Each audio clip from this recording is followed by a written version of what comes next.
Hello and welcome back to the NHL Best Bets. Yesterday we had a few picks, not so great this time. Chicago Columbus was very tight game, 3-3 after regular time, and then Chicago pulled victory in overtime by scoring one goal. There were a handful of chances for Columbus as well to score, but Kevin Lankinen in Chicago's goal was much better this time compared to his counterpart and countryman Joonas Korpisalo in Columbus. So tight game, but Chicago pulled the victory. And then Vegas played in Staples Center in Los Angeles. Kings were leading 2-0, but there was a clear difference between these teams' quality and power. So Vegas then scored 4 goals in a row unanswered and won 4-2. Tommy, any comments? The first game, Columbus game, was pretty much as we expected. So too bad it went the wrong way. Patrik Laine for Columbus finally scored 2 goals, something that has been expected from him. Kept Columbus in the game. Columbus was leading 2-1, but in the third period, Chicago managed to pull it even and then went ahead as well. But Columbus then with Laine's goal took it to the overtime where they lost. But it was a very 50-50 game. With these odds, I would take Columbus again. They had a great chance of winning as well. So close matchup between these two teams. We'll see what Columbus is doing now when the trade deadline has passed. A couple of moves there, young team. Looking forward with that team. So let's see how they manage to fight still. Probably not going to make the playoffs, but cause some issues for these teams that are fighting for the playoff spots. And then in LA, like you said, Kings were leading the game, looking good for a while, but then Vegas was ultimately the better team. And many times it happens that if you are just defending against a lot better team, eventually you're gonna lose the game. And this is what Kings did. They couldn't get their game going in the second period and then managed to lose it 2-4. Good game from Vegas and no excuses there. They were a better team. And deserved their victory. They shot more than 40 times on goal. Kings, like said, in the beginning, pretty well on top of the game, but then Vegas put on another gear and came from behind to win the game. So no excuses. It was a bad pick from us. Otherwise, it wasn't so great night for favorites. Only Colorado took care of business against Arizona at home, but then Carolina lost in home against Detroit, Toronto lost to Montreal, Winnipeg lost to Ottawa, and San Jose to Anaheim. So there are these kind of nights that upsets are very often, and this time, if you would parlay these winners, you would make a lot of money. Yeah, too bad this was a night where the side value was also favoring the favorite team. So did a little bit of a deficit here in the system as well. But let's move on and look forward to the next slate of games. Before we go to the next picks for tonight games, how about the trade deadline? It came and went. There was some changes, like you said, in Columbus, but there wasn't any kind of blockbuster deals. Was there any impact of any teams based on these last-minute trades? For the rest of the season, for the regular season, no changes. So it doesn't affect there is so few games left that these trades have no impact whatsoever in these final standings. But in individual games, like I mentioned before, Taylor Hall to Boston adds a little bit productivity for their goal scoring chances, so they are likely to score a bit more, which leads to them winning with a tiny bit of a bigger percentage, but not enough to really affect the standings. Similar thing, Sam Bennett going to Florida, a good deal for them, maybe not so much as creating chances and goal scoring, because that's something that Florida has done. But now they are probably able to have a little bit more balanced offense and three lines that are playing more. So you can count a notch down the minutes from that top line that Florida has been overplaying quite a bit. So in the longer run, in the playoffs, it will probably show some changes in the way the teams are playing. But because there is so few games left in the regular season, not really any changes that we could analyze here. And naturally, for some of these players, they need to play a little bit better what they have been doing so far. So I think Tyler Hall is a good example there, that if he's scoring 2 goals in 38 games, it doesn't bring anything to the Boston's table. Nah, with those numbers, he's gonna go to taxi squad. Yeah. But then let's continue for tonight games. We have next picks here. There is 6 games scheduled for tonight. Tampa Bay continue their trip in Nashville, second game in a row. And first one, Tampa won 3-0. Now there is a 2 best goalies in the league against each other, Vasilevsky versus Saros, and under 5.5 goal has good value based on the simulations. And then other game that is not exactly follow-up, but almost like half back-to-back. Florida plays in Dallas. They did that few nights ago, but Dallas visited after that in Nashville, and they lost there for home team in shootout. But Florida has lost 3 games in a row. Now it's time for them to win.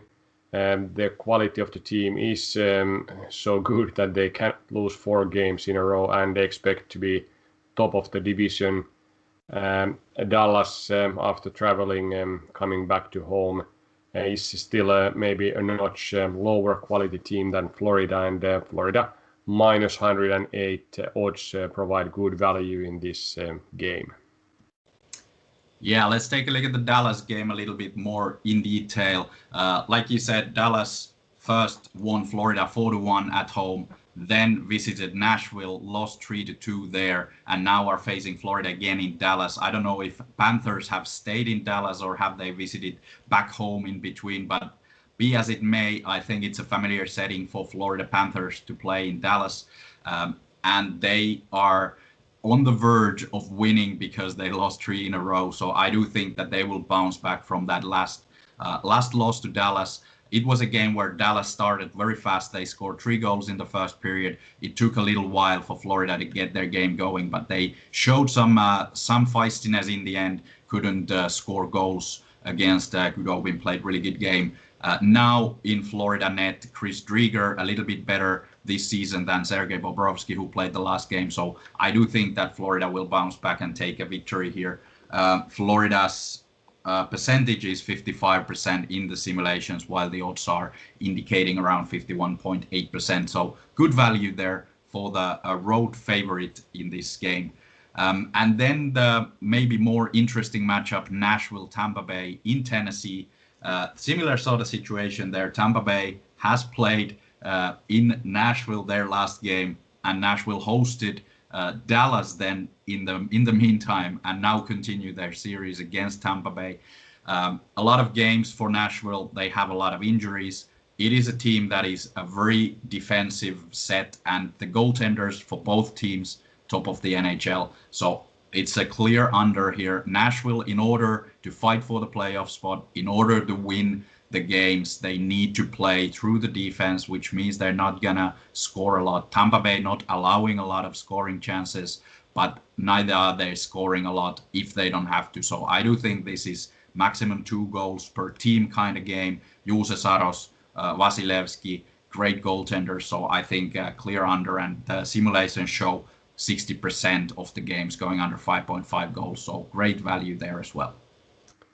If we take a look of historical stats of this season, Nashville, after they started to play 1.5 months ago, They have played 15 games, and out of those 15 games, there has been only 3 overs, and 2 of those overs have been 7-1 victories against Detroit. So basically, only one game has something to do with Nashville to going over out of these 15 games. So, like you said, if they are planning to win the games, those games are usually under. Yeah, exactly. And the same thing going for Tampa Bay is that they are already preparing for the playoffs as they have been for a while now. And they can play very defensively. They can shut out completely the opposing attack. So I do think that that's what they're going to do now and learn to play against these teams who are going to be very defensive against a team like Tampa Bay. So again, very clear under in my papers. In simulations, Tampa has a slight favor here to win this game and also some value against odds that hovering somewhere around minus 170 right now. But there are also some other visitors that have some value. Buffalo visits Boston, Rangers visits Devils, and Philadelphia visits Washington. All of these 3 teams as well as naturally Florida and Tampa have some value based on the simulation. So do you think it's another night of upsets, or will the favorites prevail this time? There could be some upsets. It's a difficult situation in Boston at the moment. They barely have any NHL caliber defensemen. Tuukkaras might be returning to goal, which is a good thing for them, but we'll see how fit he is actually to play. Buffalo has found their game a bit now. They've gotten rid of the dead weight. Again, young guys probably trying to show that they are belonging in the NHL. There is a underdog value for Buffalo in this game. The simulations indicate 34%, while the odds are around 25% for Buffalo. So this is a long shot, but there is some value, and Boston is in a tough place right now. We'll see how Taylor Hall will affect that facing his old team if he is playing already. That remains to be seen because of the quarantine restrictions are not very clear, so we don't know that yet. But it will be an interesting matchup, and maybe I do think that Buffalo is a little bit undervalued here because of their horrible season so far. Similarly, in Washington, Philadelphia visiting. Philadelphia, a lot better team than what we've seen. They are also on the verge of starting to win if they want to make the playoffs. So they still have a chance, but they do need to win these games. Even if they play Washington, if they play Pittsburgh, whoever they play, they have to win these games. So I do think Philadelphia will put all into this affair, and the simulations show 48%, while the odds are 39. So good value for a road underdog here. Of course, Capitals are a better team, no question about it. But do they have to put their full effort this time? Remains to be seen. So let's see how it goes. Yeah, interesting matchups, and many of these have now some kind of playoff implications, if not to qualify for playoffs, but then for the seeding, because it's of course a bit easier to play against not so tough team during the first round of the playoffs. Yeah, especially in the East, this will be very, very interesting to see which team will take the throne there, because it's all even battle between Capitals, Penguins, Islanders, and who knows if Boston will get their act together. They still have time to rise to the top of that division. So very tough one there. Then Toronto plays second game in a row. This time it's Calgary, who they are playing against. Last night it was Montreal. Do you think this won't be another off night for Toronto, like they were a bit sleeping during the first period against Montreal? Yeah, last night's game against Montreal was a bad one from Toronto. They, like you said, were asleep. The defensively, especially, a lot of lost man coverage and lost pucks as well. So I do think that Toronto is a team that will bounce back from this kind of effort, and they will be facing Calgary at home. Calgary got rid of Sam Bennett, got rid of Dave Rittich, so they are pretty much given up their playoff run here. So I do think Toronto will take a comfortable victory, 72% in the simulations, while the odds are 64%. So even with the quite lousy odds of almost -200, Toronto would be my pick. Let's see how they do. What's the tiredness level after last night's game? But like I said, 6 good games. So we follow those and come back for more analysis tomorrow. See you tomorrow.